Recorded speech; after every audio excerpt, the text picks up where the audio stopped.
मस्ती तन मन पे छाती है, एक अजब सी मस्ती तन मन पे छाती है। हर एक जुबां तेरे ओ मैया गीत गाती है, बजते सितारों से मीठी। हाय, जय Mahakal, happy Navratri. Welcome back to my YouTube channel Manisha की लाइफ स्टाइल एंड रसोई। और कैसे हैं आप सब लोग? आई होप कि अच्छे होंगे, खुश होंगे, स्वस्थ होंगे और एकदम मस्त होंगे। और मैं भी अच्छी हूँ। और आज नवरात्रि का 5वां दिन है, मतलब माँ कात्यायनी का पूजा। और आज केला का भोग लगाई और इसी के साथ शुरू करती हूँ मैं अपना आज का व्लॉग। तो सुबह उठ के हर रोज़ की तरह जब से नवरात्रि शुरू हुआ है तब से सुबह उठ के घर साफ़ वाफ करके उसके बाद फिर फ्रेश होके मैं पूजा करने के लिए बैठ गई। और बाबू अभी सोई थी और हस्बैंड भी मेरे सोए हुए थे, तो मैं अपना जल्दी सोची कि पूजा कर लूँ, उसके बाद ही किचन में जाऊँगी। क्योंकि जब से नवरात्रि शुरू हुआ है तब से ऐसा ही करती हूँ, पहले पूजा कर लेती हूँ, उसके बाद ही किचन में जाती हूँ खाना और नाश्ता बनाने के लिए। तो और यहाँ देखिए मेरा बुक आ गया था, तो मैं बहुत खुश थी।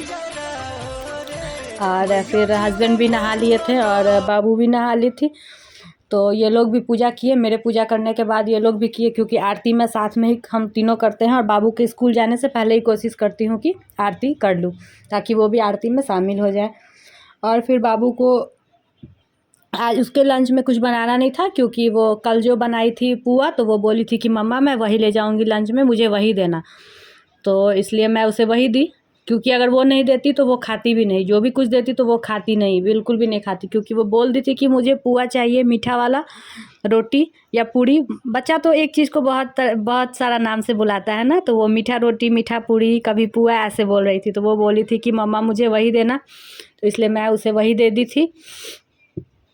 तो फिर नाश्ता बस इनके लिए बनाना था और लंच भी बनाना था ऑफिस के लिए। और फिर बाबू स्कूल से आती तब तो उसको खाना खाना ही था। तो ऐसे ही कुछ नहीं, बस घिवड़ा का सब्जी और आलू गोभी की सूखी सब्जी बनाना था। तो पूजा ये सब करने के बाद मैं किचन में आई और फिर वही बना रही। और थोड़ा दाल भी बना दी थी, क्योंकि चावल नहीं बनाना था, क्योंकि रोज़ रोज़ चावल हस्बैंड मेरे नहीं खाते हैं और मेरा तो व्रत ही है। सॉरी, मेरा आवाज़ थोड़ा सा ख़राब हो गया है, क्योंकि थोड़ा टॉन्सिल प्रॉब्लम है ना, तो अभी फ्रूट्स ये सब खा रही हूँ। तो और मौसम भी चेंज हो रहा है, तो इस वजह से थोड़ा सा गले में खराश हो गया है। और फिर नवरात्रि में जितना पूजा कीजिए ना, उतना मन को सुकून मिलता है, बहुत अच्छा लगता है, बहुत ज़्यादा। और मैं बहुत खुश भी हूँ इस बार, क्योंकि बहुत दिन के बाद मैं इतना मतलब अच्छे से पूजा कर रही हूँ। क्योंकि मेरा पूजा तो एकदम से छूट गया था, कर ही नहीं पाती थी कुछ भी, लेकिन इस बार कर रही हूँ तो मुझे बहुत अच्छा लग रहा है, एक पॉजिटिव एनर्जी मिल रहा है। और आज शाम में, जहाँ मैं पिछले व्लॉग में दिखाई थी कि जहाँ मैं गई थी, वहाँ पास में जो मूर्ति रखा है माँ दुर्गा का, तो वहाँ पे आज आरती, हम लोग के सामने में एक आंटी है ना, तो मैं यहाँ जितना दिन से भी हूँ, तो सामने में जो भी हम लोग के फ्लैट के सामने में जो भी है उसमें मराठी ही रहते हैं अक्सर से, और बाकी तो ऐसे और जगह के हैं, लेकिन सामने में अभी तक तो मराठी ही है। तो वो आज आरती करवाने वाली थी, तो वो बोली थी कि तुम भी शामिल होना, क्योंकि और तुम तो मतलब व्रत में हो। तो फिर यहाँ तो लोग खा के पूजा करते हैं, यहाँ के लोगों के लिए बहुत आश्चर्य की बात है कि मैं 9 दिन व्रत पे हूँ। और नवरात्रि, और आज नवरात्रि का 5वां दिन है, तो मतलब कि माता स्कंद माता का। और आज हम लोग को जाना है यहाँ पास में ही, जहाँ पे हम लोग गए थे देखने के लिए मूर्ति, तो वहाँ पे आज आरती का प्रोग्राम है। तो हम लोग को आज वहाँ जाना है, क्योंकि सामने में जो आंटी रहती है ना, तो वो बोली थी कि हम लोग, और वो मुझे आरती का कुछ सामान ये सब भी दी है, तो वो सब लेके अब जाऊँगी। तैयार होकर बैठी हूँ, अब बस जाऊँगी। और अभी 8 बज रहा है, तो दिखाऊँगी आप लोगों को भी कि वहाँ कैसे क्या हुआ है। यहाँ का तो हम लोग को कुछ आइडिया नहीं है, यहाँ हम लोग के बिहार जैसा कुछ भी नहीं होता है, सब कुछ अलग होता है। के पूजा की थाली जोत मन की जगाली, तेरी आरती उतारूं भोली माँ, तू जो दे दे सहारा, सुख जीवन का सारा, तेरे चरणों पे वारूं भोली माँ। ओ